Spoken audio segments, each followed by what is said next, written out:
Travellers have been parking illegally in this area before houses ever existed. The Mahon estate was developed in 1980 with 60% local authority housing and 40% private dwellings. Approximately 5,000 people live here and additional houses are being built. In April of this year, Cork Corporation built a permanent halting site on the estate for travellers. It caters for 10 families and each enclosure is fully equipped with running water and electricity. Residents were in full support of the site and optimistic that all illegal caravans and roaming animals would be removed promptly. Now they say the corporation has betrayed them. The situation is this. From last Friday on, there has been an increase in travellers, illegally parked caravans in Mahon. There has been an influx of about 30 trailer caravans from last Friday on, bringing the total amount to 64 illegally parked caravans. This is totally unacceptable. Now we put pressure on the corporation over the weekend and 30 of those caravans have since moved out. So there is in and around 30 illegally parked caravans here at the minute. We were given an undertaking that when the halting site was completed and the 10 families were housed in the halting site, that the immediate, all the other illegally parked caravans would be moved out of the area. Now this hasn't happened. The way things are going, we seem to be in a catch-22 situation. The Gardaí can't go in on a ring road built out of public funds because the corporation have it crossed off with rubble. And the Gardaí maintain it's private property, they have no business in there. Now, it's obviously cost an awful lot of money to put together, and here we're left with travellers on one side of it, us on the other side, and no way in the middle. The barricade of rubble has proved pointless in deterring travellers from settling illegally on the estate. They simply take a shortcut across the grass. Once they've gained access, the Supreme Court rules that they cannot be forcefully evicted if they've no place to go. We made the corporation some time ago in City Hall and we made it clear to them is that they were after passing the bylaw. They promised us that bylaw about 18 months ago. We got the bylaw passed is that there were only 10 people in that site below and that there'd be no one else on the road. They never carried out that duty. Now, what's the use in introducing a bylaw that they don't carry out? The Animal Act 84 seems to protect the animals far more than they're protecting us. At the moment you have horses in the area and a herd of cattle. And they expect children to play then in the same area with these. I think something will really have to be done, especially with that act. This permanent halting site is one of the most modern in Ireland.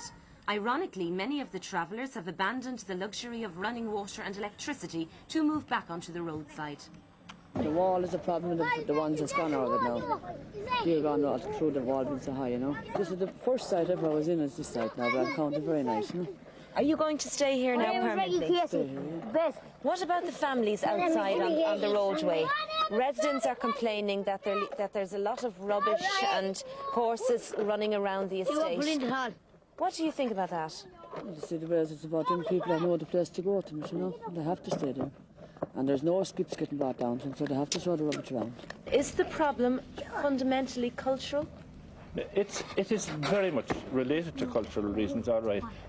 But also we've found now in our experience that in every situation where you're putting people either into houses or into sites, there's always a transition period where they go on for a while, they stay for a while, and they leave, and then they go back again, and you keep on, you persevere, you have patience, and you hope that eventually they will settle, and eventually they do settle. Because in proof of that, we have something like 90 families happily settled in housing around the city, who are living there permanently now. And a lot of those families, if not all, at one time or another, were actually living on the side of the road.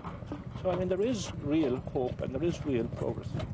The idea, of course, about the housing situation and why we're so anxious to have them housed and why we are so anxious to get the preliminary stage, which is a halting site, is that you can get them then to go to school and you can educate them, and this is a primary step in the route to integration, we feel.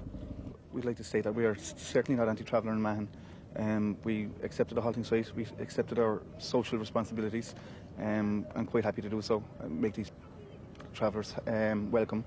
And we have absolutely no argument with them. Our argument is with the corporation. You've had negotiations in April of this year with the residents and you have given undertakings to resolve this situation, but this is October now and the residents say nothing has been done. Well, that isn't quite true, Teresa, because we have been attempting to get the travellers to move, and we have had some success indeed. Many of the caravans that were down there last April have moved on. Now, unfortunately for us, they have merely moved on to the Ballyvillan area, which is another part of the city, and the people down there want us to move them now again also.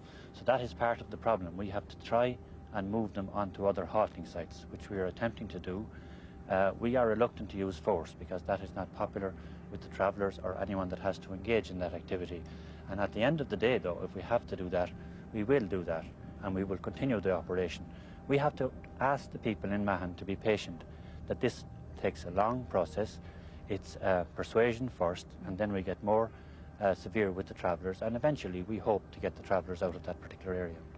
Now, we have difficult times at the moment with estimates of expenses, and provided we have sufficient funds, it's our intention to proceed to try and shift the travellers from Mahon, or certainly reduce them greatly, so that we can improve that area.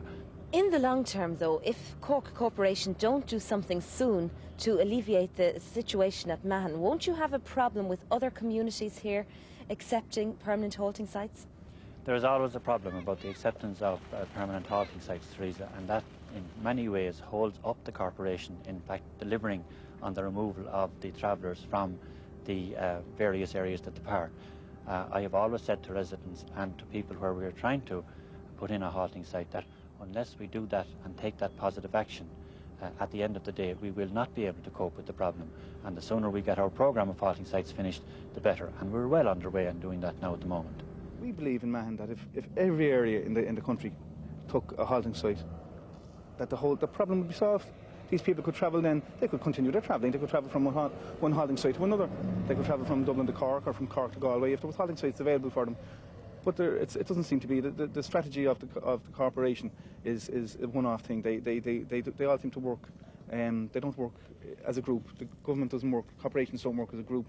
Dublin Corporation doesn't work with Cork Corporation. Cork Corporation doesn't work with Limerick Corporation or Galway Corporation. If they all got together and tried to solve the problem, then the problem would be solved.